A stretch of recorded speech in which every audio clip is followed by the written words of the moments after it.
The 30th of August, 1944. After I awake from a terrible sleep, the first thing my eyes behold is the leaden grey sky. Tormented by absurd dreams, I need considerable time to find my way back to reality. I look at my surroundings, my entire body shaking from the wet and cold. Mist and thin fog clouds lie over the prisoners, pressed tightly together. Here and there someone tries to warm himself through deep knee bends or running in place. The American guards stand on the ground and sit on the tanks wrapped in their warm brown coats with glimmering yellow-gold brass buttons, their automatic weapons ready. A gnawing hunger rages in my empty stomach. Sleep still holds my two companions in its compassionate hands, while my thoughts wander homewards. Now the field mail service, which previously invisibly connected the front to the homeland, has been torn in two. Weeks will pass before my family will be informed by way of Geneva of my fate. Many days and nights of uncertainty will wear on them as they wonder about me. An immense longing seizes me and brings me to my feet. With numbed legs, I wander along the edge of the assembly area to restore some feeling to my limbs, to organize my thoughts, and to set myself in order. Since 1940, I have seen countless soldiers of the opposing nations fall into German captivity. Their fate was certainly no less difficult than mine. I estimate that since the war began, over 1 million German soldiers have come under foreign custody in such places as Africa and Stalingrad. I cannot consider myself so important, especially not now, although a terrible hunger depresses me, and all of the meanness and humiliation that I have recently experienced threatens to drive me to the edge of doubt. A number of situations that I have fallen into during the course of the war seemed hopeless and brought me to a confrontation with death. But still, to this day, fate has been kind to me and has provided a way out in every situation. The time in prison will also pass, perhaps earlier than I think. It depends completely on me if and how I come through it. I recall the saying I learned at my confirmation, which has accompanied me throughout my entire life. My son, give me your heart, and let your eyes be pleased with my way. Good. We will see why I had to become a prisoner at this time. They will not allow us to starve, otherwise they would have executed us on the spot and saved the trouble of transporting and guarding us. A prisoner is ballast for the enemy, if not an immediate danger. We require guards and provisions. The first are missing at the front, and provisions are dependent upon the supply convoys. Therefore, we are not really as useless as I had previously thought. And then there are my two friends that, luckily, I became acquainted with while we were still free. Perhaps Providence has arranged it this way. During my wandering, I come unexpectedly upon a group of German staff officers sitting on the edge of the camp area. Even a general staff officer with a red stripe on his trousers is among them. Amazed, I remain standing, looking at the gentlemen who still wear their medals. It is a mystery to me how these high-ranking officers, who must have known about the situation at the front, could have been captured. Or did they come to the Americans out of free choice? In the hospital I heard rumours about such officers. "I think he is crazy," I hear an older major say to the others. Slowly I turn around and look at one of the tanks, while my ears intensely take in the officer's conversation. He did not listen to Rommel or Rundstedt. Instead, he just ordered a vigorous defence without allowing himself to get a correct picture of the situation. One of the men among them says with a sullen voice, "You could not expect anything better from a corporal," another throws in. "And I don't understand Keitel, who must be informed about everything and still accepts Hitler's orders." He must be one of the first who realised that his Führer is crazy, and still after the 20th of July he announced in all openness his loyalty to him. Another indicates in an objective tone, "What would you do in his position, when everyone watches every step and spies follow you?" The major asks angrily, "We don't know enough about the situation, gentlemen, so we'd better just drop the subject." A clear voice ends the conversation. Deep in thought, I look for my friends, who sit smoking on the ground, watching for me. "Back from your early morning exercise," they greet me, laughing. "I come directly from a section of the division staff and report to you obediently that the Führer is crazy." I answer, and sit down among them. Obviously doubting my understanding, They look at me sharply and chuckle to themselves. Have a smoke, Helmut. Hocker tries to distract me by offering me a cigarette while he continues to study my face. I am not crazy, you sleepy heads. I only wanted to move around a bit and came upon a couple of high-ranking German prisoners whose conversation I indiscreetly heard. I remove from them all doubts about me. Is there really a general here? Briller asks, becoming curious. No general, but a general staff officer with the rank of colonel, I explain to him and report what I have heard. They always babble about such stupid things, and then they lick the soles of Hitler's boots when they receive the Knight's Cross in their hands.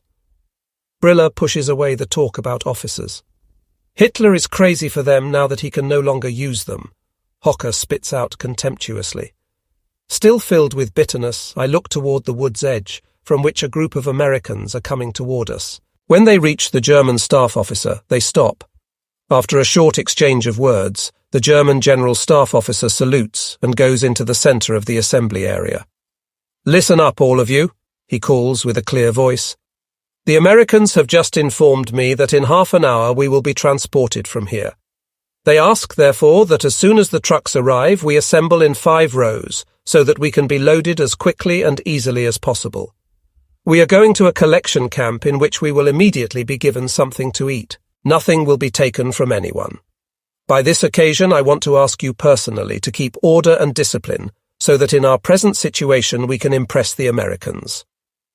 Under the more or less loud curses and maledictions of the prisoners, he turns and goes back to his place, where, his ego now built up by the Americans, he continues his conversation with the other officers. We want to make sure our cigarettes are secure, Briller indicates, taking his 3 packs of cigarettes out of his pants pocket. We follow, likewise taking all the cigarettes out of the packages and hiding them under the hem of our field blouses. In future searches, I will keep my wedding ring hidden under my tongue. Only my shaving kit, which I must carry in my open hands, remains in possible danger. 2 Americans armed with pistols mount the truck, which is completely loaded with Germans, and hold tight to the wooden stakes used for the canvas covers. Finally, the black drivers slam the doors to the cab shut. With a jeep occupied by 4 Americans in the lead, slowly the convoy gets underway and reaches the highway. At a speed of about 35 miles an hour, we roll westward through the area recently conquered by the Americans. After half an hour, we make a sharp turn to the south. We speed toward a village lying like a picture of pure peace, snuggled against the edge of the road. In the village are beds and food, restaurants with cool drinks and lusty girls. Everything that a soldier longs for, but which is now unattainable for us. Everything inside me strives to believe that this will be possible again. As the lead truck reaches the first houses in the village, it is greeted by the inhabitants standing along the street. But all too suddenly we see the raw reality in the form of rotten tomatoes, rocks and fists raised in threat. In a frenzied rage and with wild, distorted faces, the French show their true faces for the first time in this war, and what they really think about us. A hail of dirt and a cannonade of insults crack against us as we pass through this indignant mass of people. How is something like this possible? I grumble to myself as the whole affair is over, and we roll through the poorly cultivated fields. You stupid German rube, I admit to myself. You always imagined that they liked you because you were so nice and friendly toward them. Greatly disappointed, I look at my countrymen who, like me, can only shake their heads about the French. I feel that I have been forsaken by God and the world. My stomach cramps together, and every nerve is in rebellion. An undescribable feeling of homesickness fills my breast, which far exceeds all the bodily pain I have ever known. It is as though I have lost a loved one. But before I can control my feelings, we travel through a small city and experience the same thing. We are lucky that the Americans sitting alongside us point their pistols at the threatening Frenchmen. Otherwise, they would tear us from the trucks and trample us to death. An old ugly hag, with a swelling on her forehead as big as a tennis ball, pours her chamber pot out of a window upon the defenceless German prisoners in the vehicle stopped in front of us. A hail of stones, which our comrades had caught from the French, cracks into the window of the old woman, and she immediately clears out, disappearing into the interior of the house. Finally, the convoy continues on. Completely filthy, we escape from this awful town with its miserable people who act in raving madness to shower their hatred on defenseless prisoners. That's the way it is with the Grande Nation. I turn to Brilla. And we must handle them with kid gloves so that we don't hurt their pride, Hocker replies angrily. Just once in my life I would like to pass through this nest with my machine gun platoon, Brilla thunders, slamming his fist on top of the cab, causing the driver to hit the brakes and then give the truck gas so that the passengers tumble on top of one another like sacks of potatoes. Keep yourself under control, old man, otherwise you will have to get out and go by foot, I joke with my furious friend, who clamps a cigarette between his lips and waits impatiently for a light, while another prisoner pulls, with considerable difficulty, a match from his deep coat pocket. Gradually the ride becomes uncomfortable. Like animals for the slaughter, we remain squeezed together in a stupor. Finally the convoy nears Paris, and we begin to prepare for the stormy reception we expect there, when the lead truck takes the road to Saint-Denis, which we reach after half an hour of slow travel. Prepared for everything, we stare at the few passers-by on the streets who hardly notice us at all. The quiet with which the citizens take our arrival seems unreal to us. To my complete surprise, I discover behind the closed window of a house an older man and two girls who wave furtively to us with their handkerchiefs.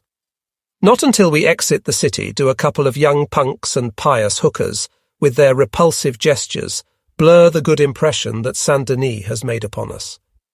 Already the sun is bowing in the west toward the sea, when, in the vicinity of Chartres, we leave the main road and follow a secondary road to a meadowland surrounded by barbed wire, in which about 1,000 German soldiers are enclosed. I notice a water ditch which meanders through the meadows and awakes in me an insane feeling of thirst. Others in the convoy see the water too, causing a dangerous commotion. But the Americans have mastered the situation and have a large number of soldiers armed with clubs to maintain order as the trucks are unloaded. And it is only with brute force that they succeed after a few minutes in lining us up in marching order. Again and again they swing their clubs down on the dried-out bodies of the prisoners, bringing the half-mad men to reason. I am pushed forward by the herd of prisoners, while Brilla's tight grip prevents me from falling to the ground. If we don't get something to eat here, then we will take off tonight, he cracks, full of doubt. Unable to utter another word, Hocker nods with sad eyes his agreement. Finally, the guards open the gate built of tree trunks. Once again, our pockets are searched before we are allowed inside the enclosure. Only the thought of escape gives us the strength to stand upright and patiently allow ourselves to be searched. By now, I no longer care what they take from me. My eyes see only the canvas bags in the enclosure where the first of our transport are gathered and drinking from the familiar spouts. Even before the searchers' dirty fingers are off me, I push my way forward and under one of the taps of the water container. Greedily, I suck the precious water out of the bag like a piglet at the nipples of its mother, and do not move away until Brilla squeezes in next to me. Although my thirst is not satisfied in the least, I look around for Hocker and find him lying on the ground, his strength completely gone. I drag him next to Brilla, who steps aside so that he can get some water. Only now I find the time and the interest to look around the area. The men from my transport lie in a wide circle like they have been mowed down, while a part of our predecessors mount the trucks in order to be transported on further. Still, I feel the urge for water, but it is no longer possible to get to the bags, which are now encircled by a massive ring of thirsty men. A considerable time later, Hocker reappears with a soaked field blouse and falls down in the grass beside us. They will make perfect pigs out of us if this continues, Brilla mumbles sarcastically to himself. Perhaps that is what they want in order to drive the belief in a master race out of us, I mock. They will only accomplish the opposite and will show us just how primitive they are, he answers in ridicule.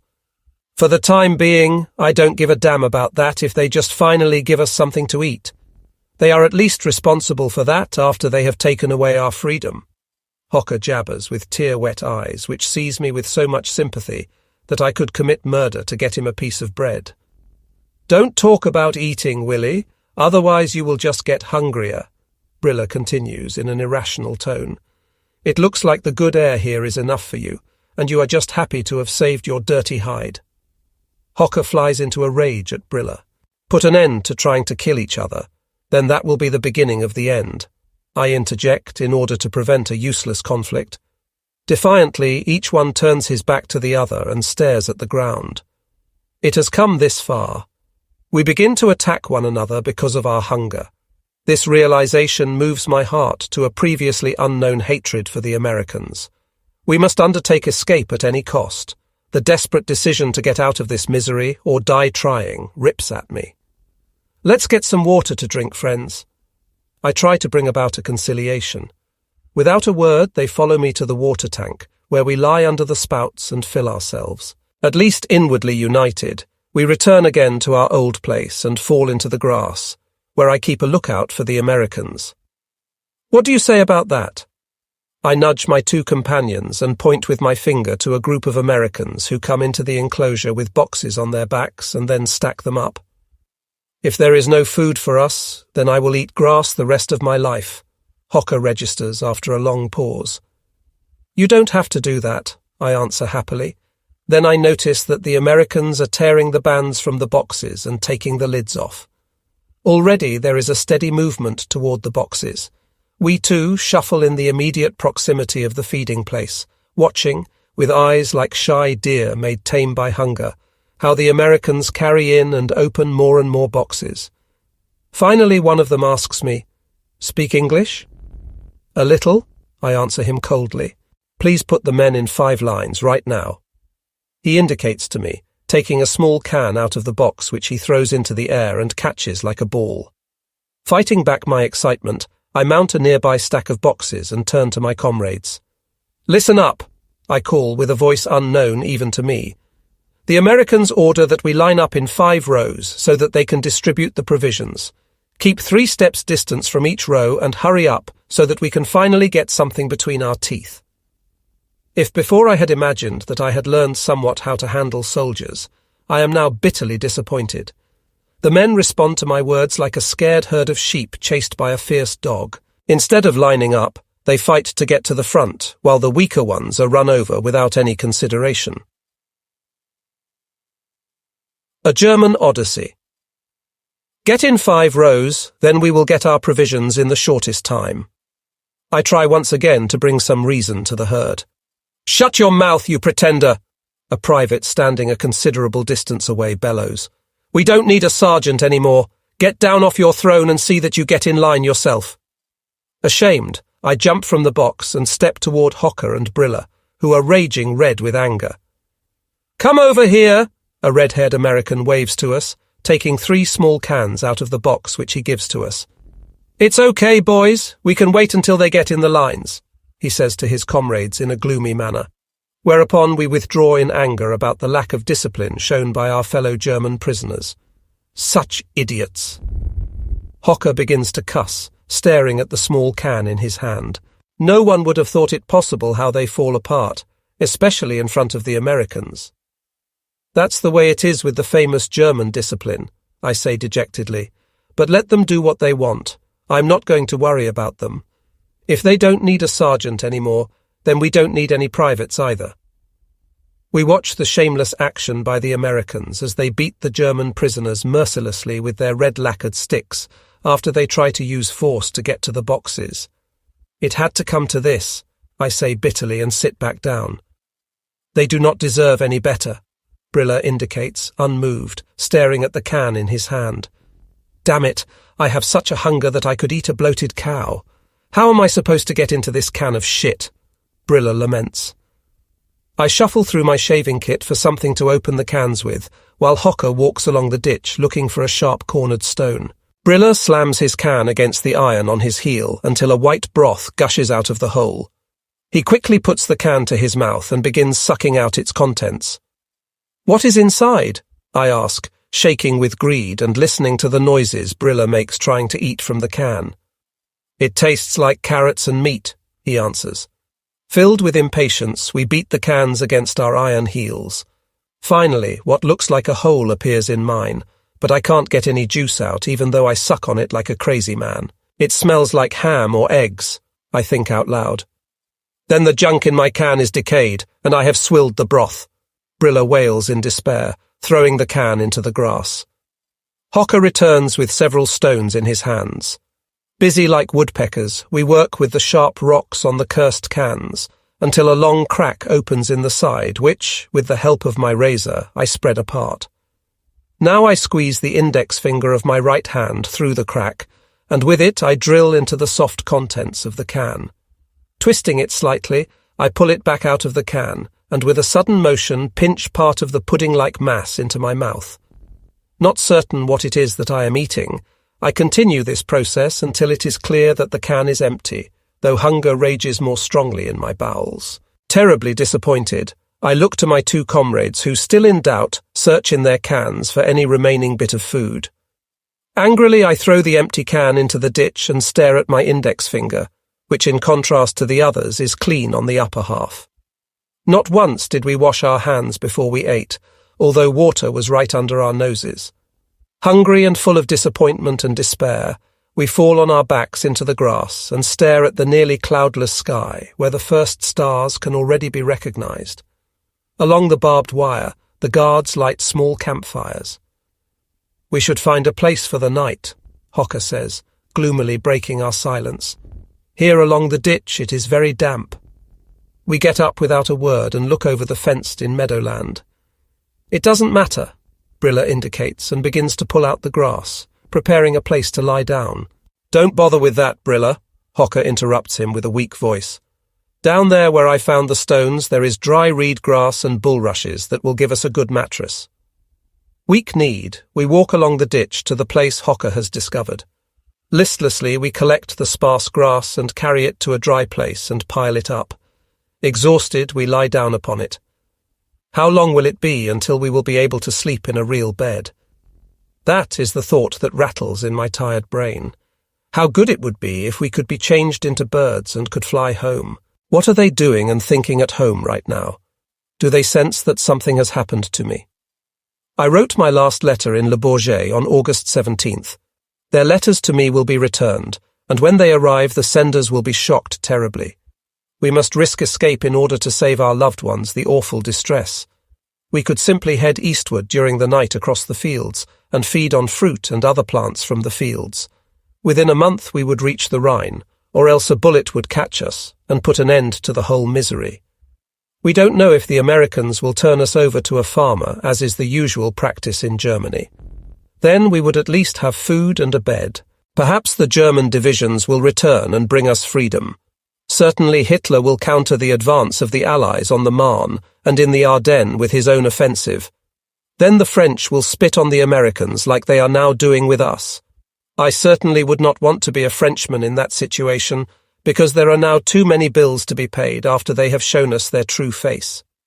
Is it weakness or simply natural sleep that lulls us into such quietness and allows such thoughts to swirl through our minds?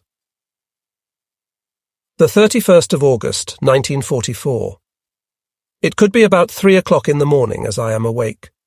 Still lying on my back, my eyes search the distant heavens as the grey of a new day begins to lift my spirits from point zero. My two friends lie next to me in a death-like slumber.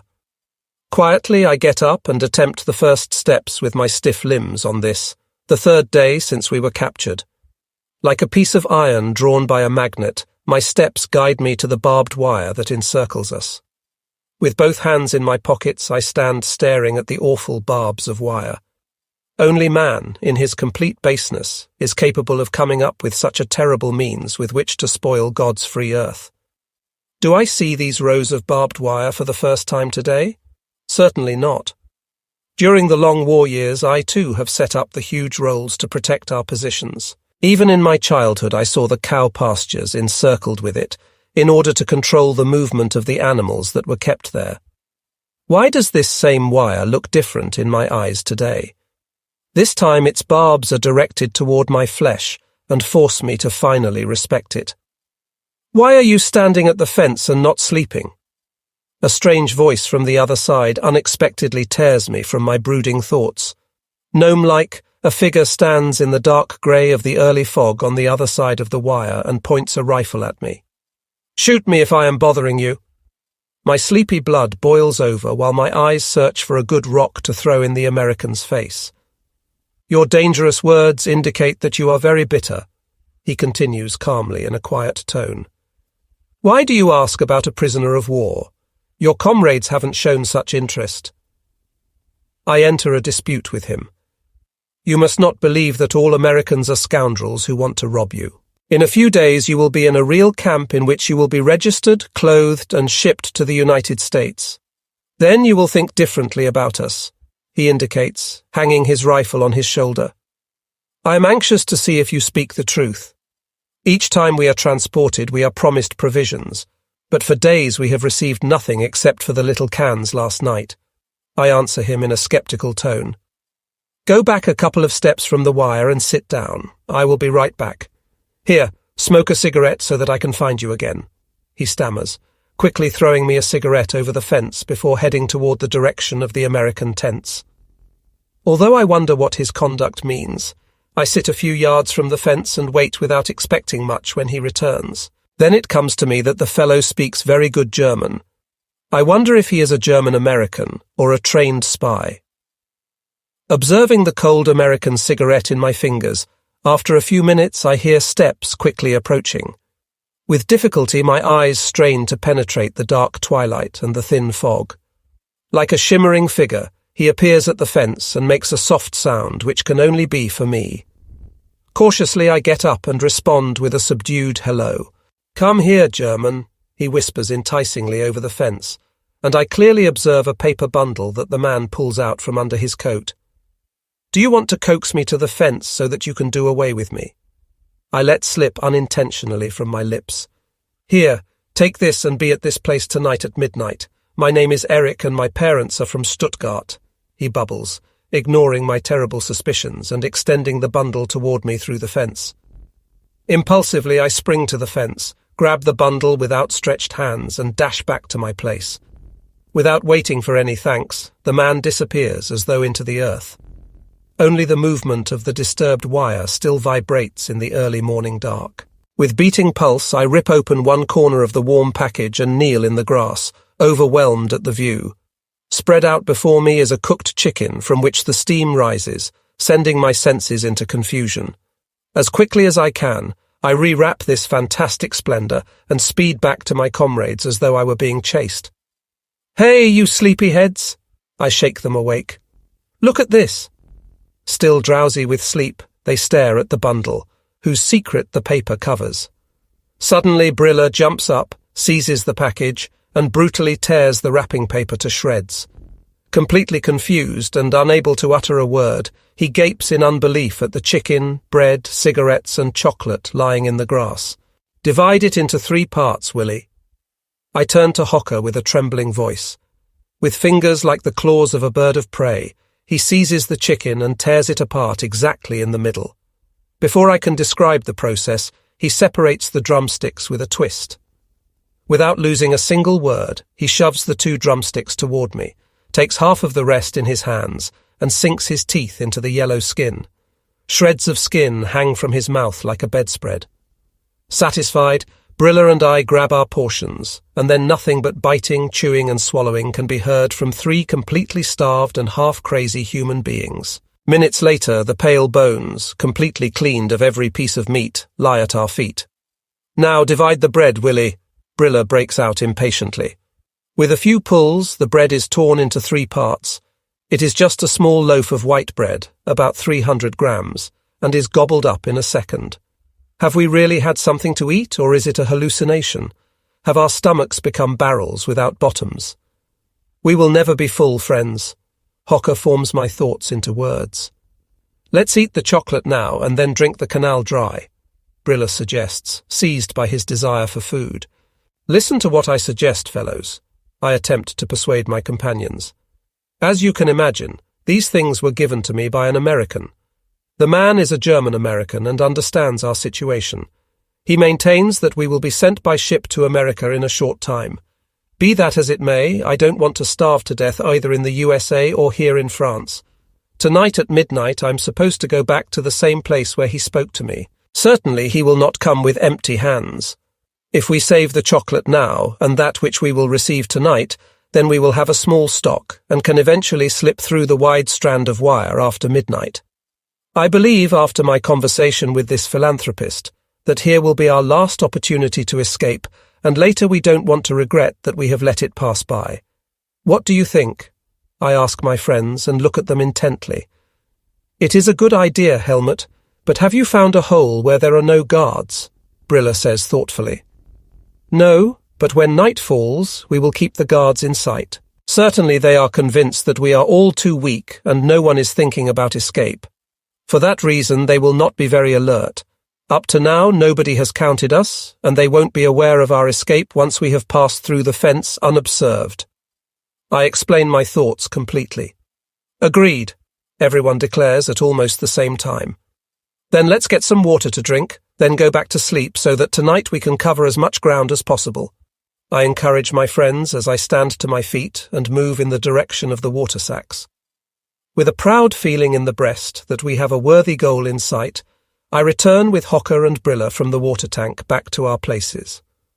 My companions close their eyes from the rising sun and fall into a deep sleep, while I restlessly ponder the best way to get back home. If we can slip through the wire at about 1 a.m., we can cover about 12 miles toward the east before it becomes day. That will take us nearly to Melun. Once we cross the Seine, the next big natural obstacle will be the Marne. In any case, it would be the devil's fault if we can't accomplish what many before us have done. The 1st of September, 1944. It depends on what the Americans give us to eat tonight. I consider it nonsense to take off into the unknown without anything, Brilla says to Hocker.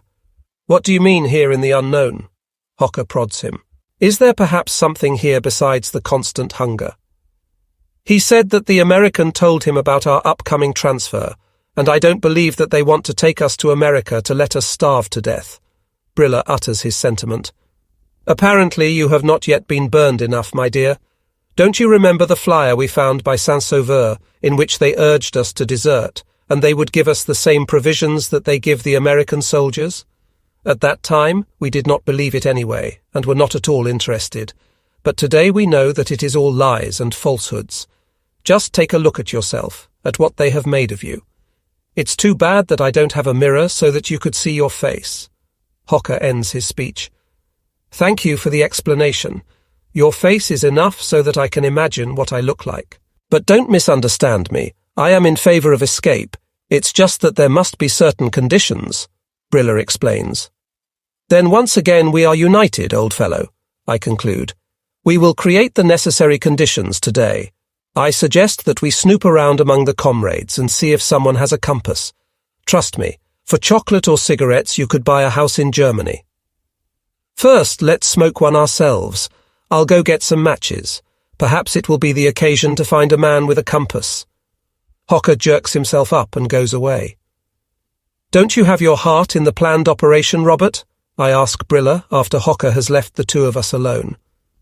To be honest, Helmut, your plan is fantastic, but to cross the rivers and roads we can't live from apples alone, and on the isolated farmsteads there are dogs that will prevent our approach. It is for certain that my heart is in it, but my reason wants security. He answers me truthfully. I understand your inner struggle, Robert, but we really have nothing to lose and we can only win or fail. I pressure him. Listen, Helmut. He falls into his local dialect and lies on his back. You know that we have known each other for a long time and that we have fought many fights together. But don't take me wrong if I now tell you my opinion. You have changed during the last days. When I got acquainted with you, everything about you was based on reason. Only seldom did your feelings show through. At that time I secretly admired you because I was so careless, and that is why I stayed close to you. I know that you did not like me very much in the beginning, but later I noticed a certain sympathy growing in you, and I was very happy about it. Understand me correctly, I am still the same way today. But now, as far as you are concerned, everything is based on your feelings. You nearly broke down over the mean actions of the French. I assure you that did not bother me at all because I did not expect anything different from them. In Auxerre you were very angry because the madame tried to pass horse meat off on us as beefsteaks. That was a very small demonstration of feeling by you.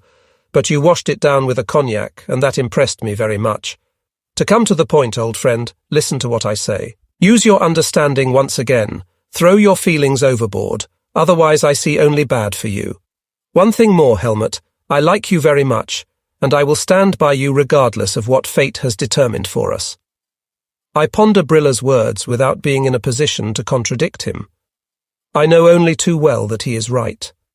But is it possible to step outside one's own skin? I want to go home, or at least to a German unit where I can be a man instead of rotting behind this barbed wire fence.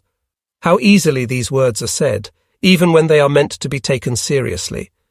Naturally, they do not intend to let us starve, but a full belly is not the entire purpose of life, at least not for me.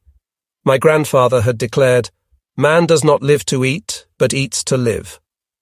Behind barbed wire there is no life, at the most that of a vegetable, but escape can bring life back to us.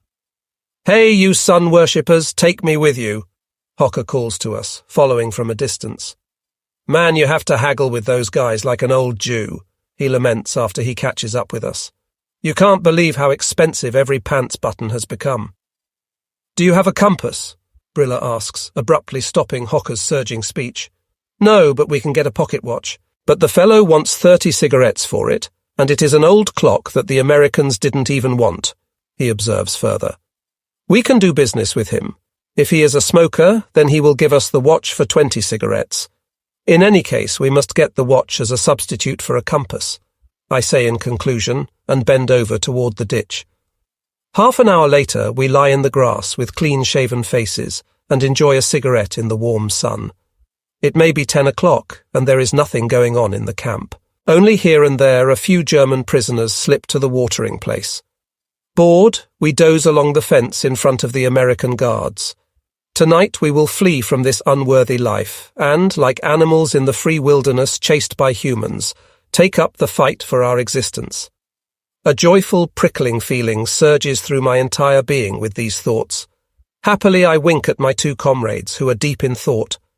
Suddenly Brilla jumps up and looks with complete interest toward the camp entrance. "What's going on, Robert?" I ask indifferently. "A whole bunch of Americans are coming into the pen," he answers, disturbed, and I raise up and look toward the gate. It is true, they are carrying tables and typewriters into the camp which they set up near the entrance. "Look out, they want to bind us with their papers." "Let them," Hocker pipes up cheerfully. "Tomorrow morning they can cross us off their list." A terrible, penetrating whistle shrills over the peaceful, sun-drenched meadow. "Everyone line up immediately in 5 rows. A small, black-haired American bellows in perfect German. "Now we are in for it," I mumble, surprised. If he is no German, then I will eat the broom and the cleaning lady. "Let's go, men, let's see what's up." Brilla springs to his feet. Distrustful, but full of curiosity, we shuffle at a snail's pace toward the small American who has positioned himself, like a grown-up drill sergeant with a puffed-up breast, about 20 yards in front of the other Yankees, looking with apparent disfavour at the slovenly group coming toward him. Fully conscious of his own importance, he points condescendingly to the ground a few steps in front of himself as we approach, and proclaims in an authentic Heidelberg dialect, "Begin here, gentlemen, and please hurry up." So, I think, after I observe the man carefully, here is one of the victims of Nazi Germany. Triumphantly, his black eyes beam at us, while his hand strokes the brand-new holster with the handle of an equally new pistol hanging out. Slowly, the 5 rows are formed. A few US soldiers, armed only with clubs, push their way deep into the camp and drive the laggards to the gathering place. Finally, it appears that all prisoners are assembled, since the Americans begin to organize the mixed-up herd into 50 groups. Very much accustomed to our mentality, the outlaw German Jew throws out a few encouraging words of humor into the crowd, which accomplishes more than all the club swinging by his American comrades. The Germans respond voluntarily to the call for proper distance and intervals. "The first group to the table furthest to the right, march," the wiry man commands, exactly like a German master sergeant sending his company out on a detail. Automatically we march just like we were on an army post to the table, on which 3 typewriters stand, behind which 3 American clerks slump in their chairs in the most awful manner. Glumly, they see in us only work to be done. Within our group, 3 American soldiers position themselves to keep order. The organization is good. We could envy them. After some minutes, I stand before a typewriter and wonder at the agile fingers of the typist who looked so tired a few moments ago.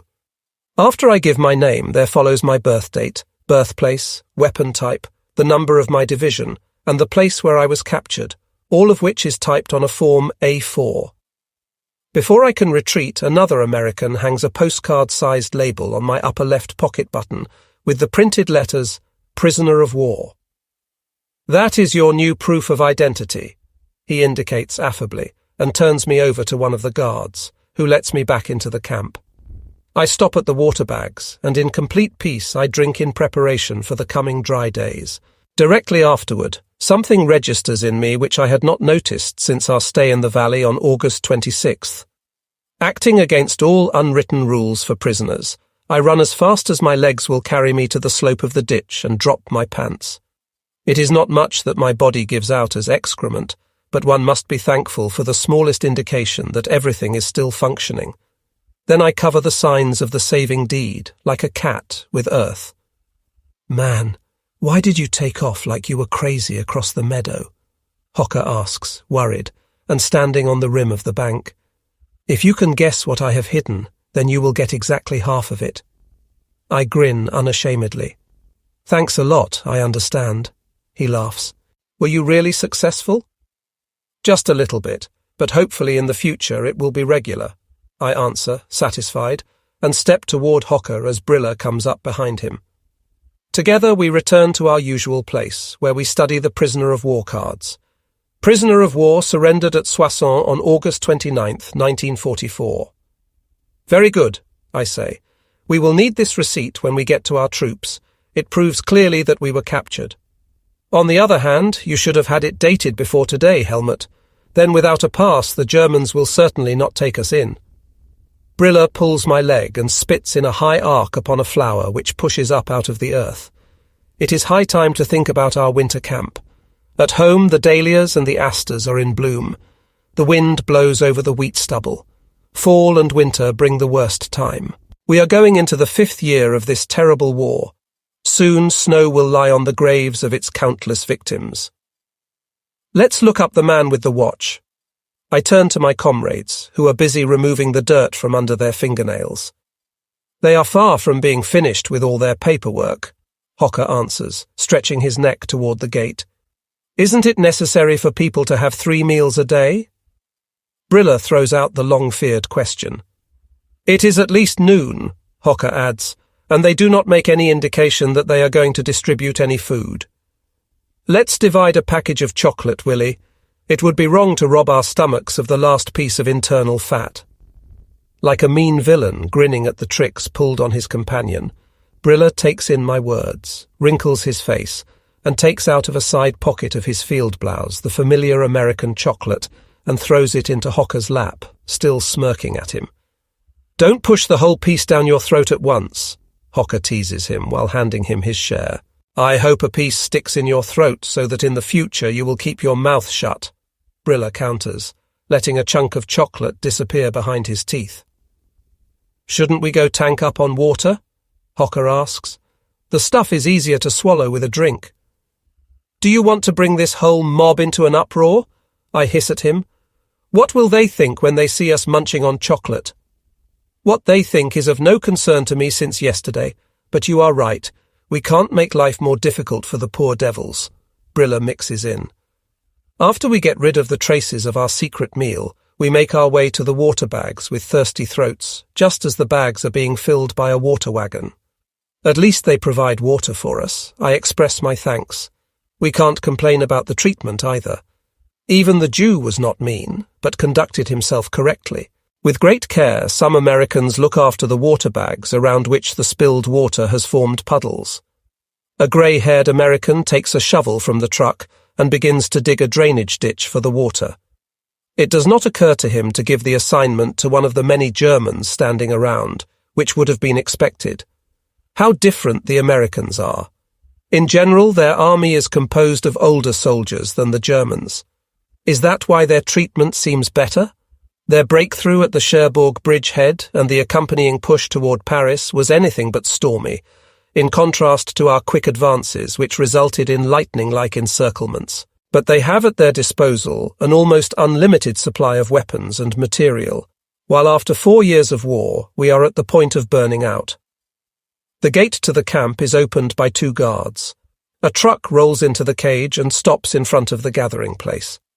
With great carelessness, a very tall American twists himself out of the doorless cab and stands in front of the truck with both hands in his back pockets in a very unsoldier-like manner. The Yankees who arrive with him begin to unload boxes of provisions from the truck, the sight of which causes our hearts to beat faster. This time everything suggests that the distribution of the provisions will be orderly. Without being asked, German soldiers, resigned to their fate, form up in rows. A few do try to dance out of turn and get to the front of the rows, but the majority have come to grips with the situation and work to educate the resistors. After an hour of standing, the 3 of us sit on our mats made from reeds and hammer with stones at the cans we have received.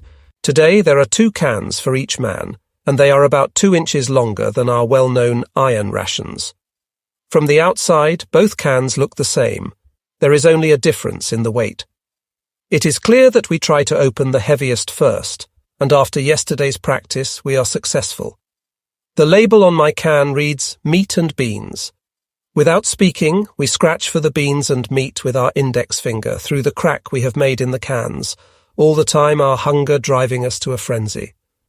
Dear God, if we could only once more eat to our satisfaction, Hocker curses, then throws the empty cans into the ditch where they sink without a sound into the water. Forcing myself to rest, I sit next to my friends, staring into space and accusing God and the world. The cans shine in my hands like they are polished, while inside my body a crazed dragon appears to be demanding food. When I received the cans, I had the thought to save one of them for the escape, but now I can no longer resist the inner urge and reach for the second can. Again working with the tools of the first humans, we attack the latest example of the progress that the white race has made in the field of food storage, the tin can. Driven by the fully operating instinct for self-preservation, we pound without pause on the tin shells until they bend to human will and let their contents go free. For the price of our sweat, we receive 4 cookies, 3 candies, and 3 cigarettes.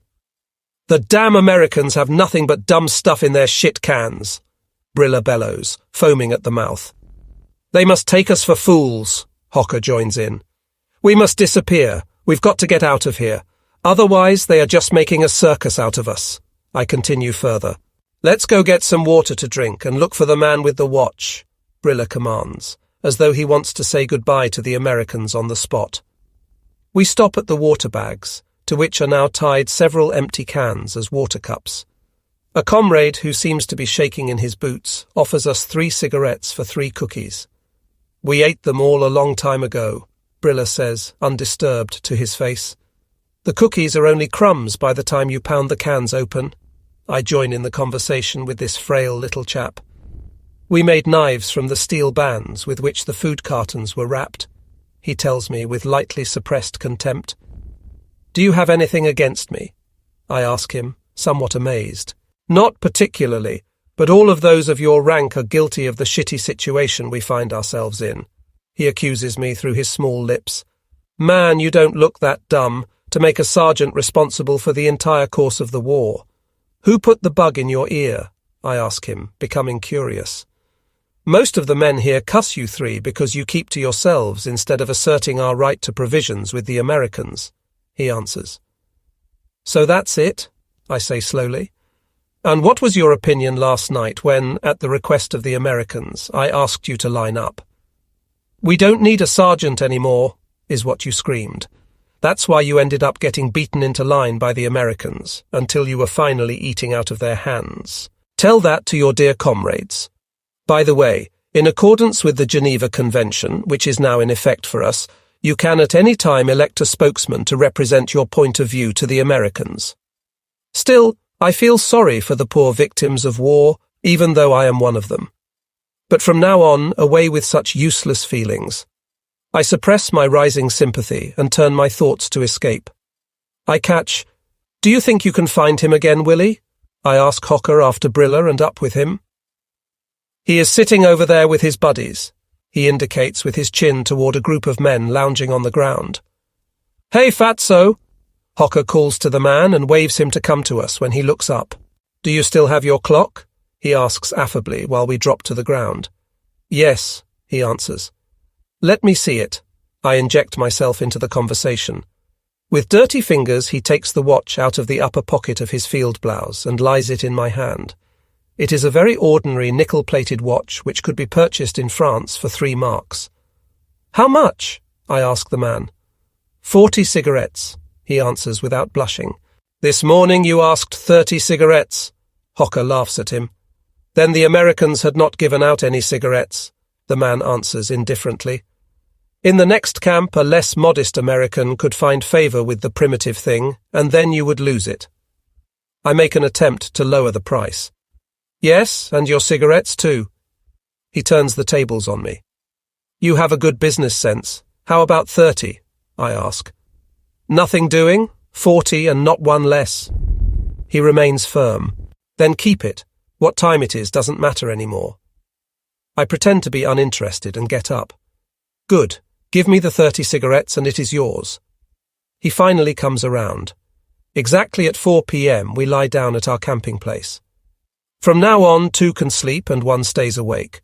Who wants the first watch? I ask, without waiting for an agreement from both of them. "Me," Hocker volunteers. "Good, Willie. At 6 p.m. wake me. From 8 p.m. on we must keep a careful watch on the east fence, including the guards. I will meet my friend at midnight at the old place. I am anxious to see what kind of provisions he has packed for our trip," I say, snuggling into the mat of reeds. Just as I start to doze off, I hear a loud engine noise. "Is something going on out there, Willie?" Brilla asks sleepily without stirring. "There certainly is," I hear Hocker say quietly. "A truck convoy is rolling. I believe we will have company." "I feel sorry for them." Brilla yawns and turns onto his other side. A few minutes later, a whistle tears us to our feet. Like an ant pile that has been stirred up, the brown forms of the Americans pour en masse into the camp. Stiffened like pillars of salt, the German prisoners stand in their places and peer at the gate. "Everyone line up in 5 rows in front of the camp exit," the black-haired sergeant bellows into the pen. We are loaded into trucks with American guards. They distribute cigarettes and chocolate to those standing next to them. Although we are standing in the back part of the truck, the 3 of us also receive our share. Generously, the good man also makes his lighter available. Sometimes prisoners can be very thankful for the smallest sign of sympathy.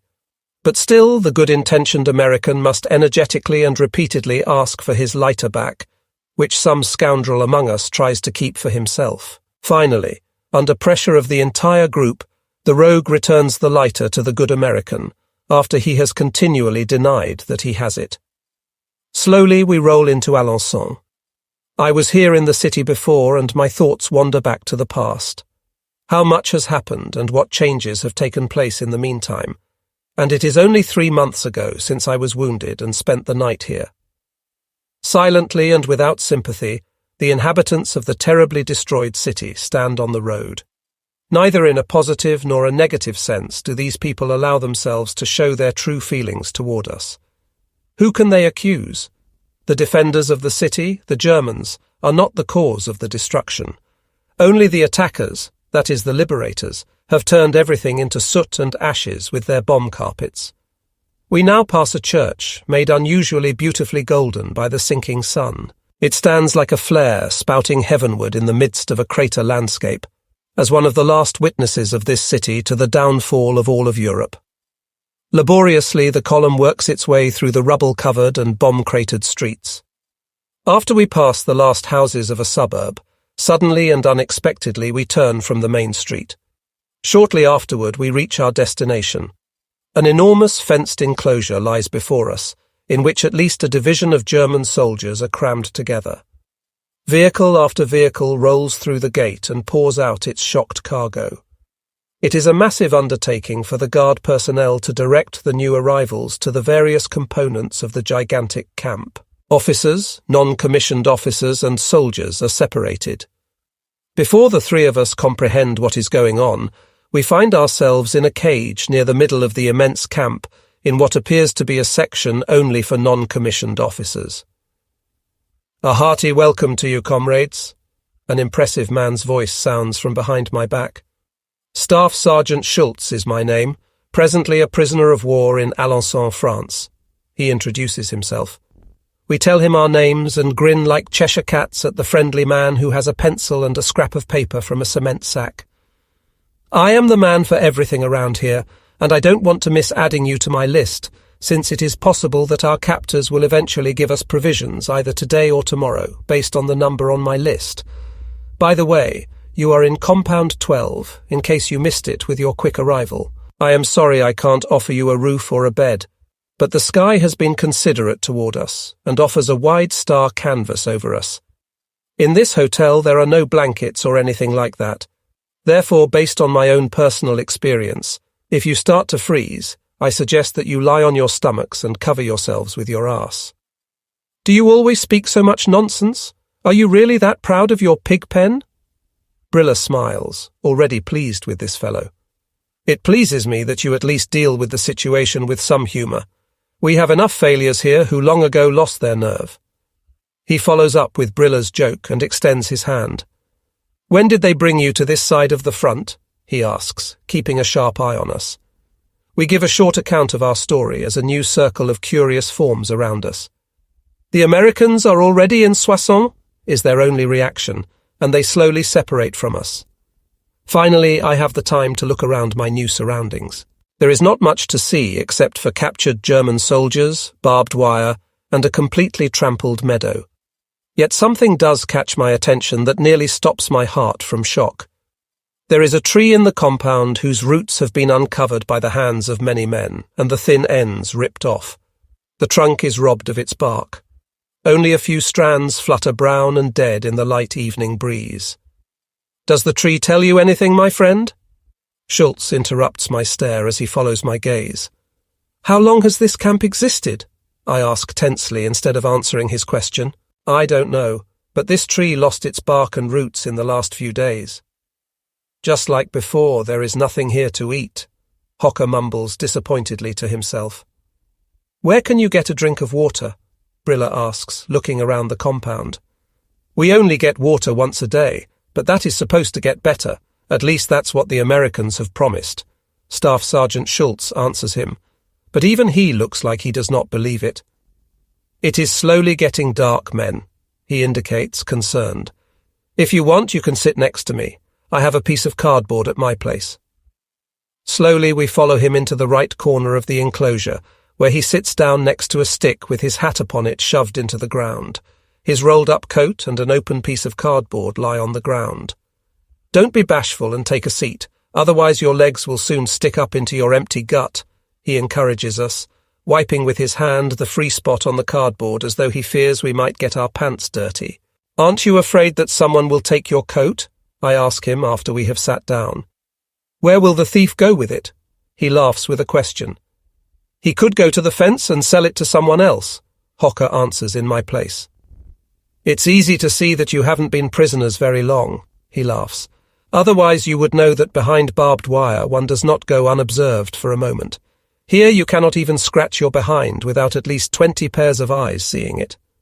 "Can you at least smoke a cigarette without being hit?" Brilla asks cautiously. "Yes, you can. Then some have them, and besides this morning we received 2 small boxes which contained 3 cigarettes.